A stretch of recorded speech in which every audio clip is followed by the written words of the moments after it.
আমরা চাই এটি তাদের বিরুদ্ধে প্রথম চার্জশিট আকারে আমাদেরকে মামলা করতে হবে।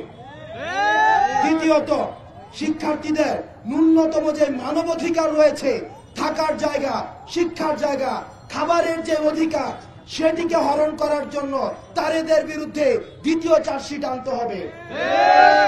শিক্ষার্থীদেরকে প্রতিনিয়ত শিবির সন্দেহে ক্যাম্পাসে, হলে, ডিপার্টমেন্টে যে ধরনের নির্যাতন করা হয়েছে, তাদেরকে এই রাজনৈতিক নির্যাতনের বিরুদ্ধে তাদের বিরুদ্ধে তৃতীয় চার্জশিট আনতে হবে।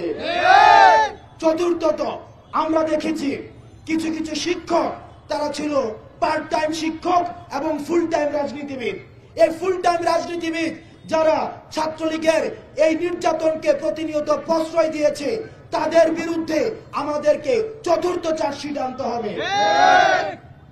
যারা বিশ্ববিদ্যালয় শিক্ষার্থীদেরকে প্রতিনিয়ত তাদের যে মানবিক এবং যেই ধরনের আমরা সাইকোলজিক্যাল যে ট্রমা রয়েছে, ট্রমার মধ্যে প্রতিনিয়ত গত 16 বছর ধরে যেতে হয়েছে, এবং সেটির জন্য ছাত্রলীগের বিরুদ্ধে, আওয়ামী লীগের বিরুদ্ধে এবং তৎকালীন প্রশাসনের বিরুদ্ধে আমাদেরকে পঞ্চম চার্জশিট আনতে হবে।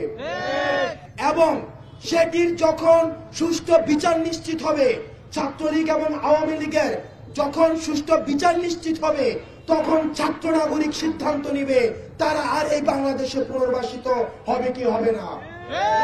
আমাদের জানা মতো আমরা দেখেছি, আমরা জার্মানিতে নাৎসি দলের কোন ধরনের রাজনৈতিক কোন অধিকার নেই।